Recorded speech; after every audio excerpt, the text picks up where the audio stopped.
আগস্টে হাসিনা সরকারের পতনের পর স্বৈরাচারী হাসিনাকে আশ্রয় দেয় ভারত। হাসিনাকে কেন্দ্র করে প্রতিবেশী এই দেশের সঙ্গে বাংলাদেশের সম্পর্ক খারাপ হতে শুরু করে। তার উপর বাংলাদেশের প্রধান উপদেষ্টার জায়গায় যখন ডক্টর মোহাম্মদ ইউনূসের নাম আসে, তখন সেটা গরম তেলে পানি ছেটানোর মতো অবস্থায় গিয়ে দাঁড়ায়। সেই ইউনূস যাকে ভারতে পলাতক শেখ হাসিনা রাষ্ট্রীয় আসামি বানিয়ে সাজা ঘোষণা করেছিল, যাকে পদ্মা সেতু থেকে ফেলে দিয়ে দুবার চুবনি দিতে চেয়েছিল শেখ হাসিনা নিজে। আমাদের এটা এমডি পদের জন্য পদ্মা সেতুর মতো সেতুর টাকা বন্ধ করেছে ডক্টর ইউনূস।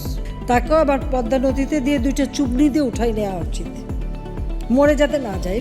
সেই শেখ হাসিনা যখন ভারত মন্ত্রী মোদির আশ্রয়ে আর আসামি ইউনূস যখন বাংলাদেশের প্রধান উপদেষ্টা হয়ে দেশকে প্রেজেন্ট করতে বিশ্ব দরবারে মোদির মুখোমুখি, তখন বিষয়টা আলোড়ন সৃষ্টি করবে, এটাই স্বাভাবিক।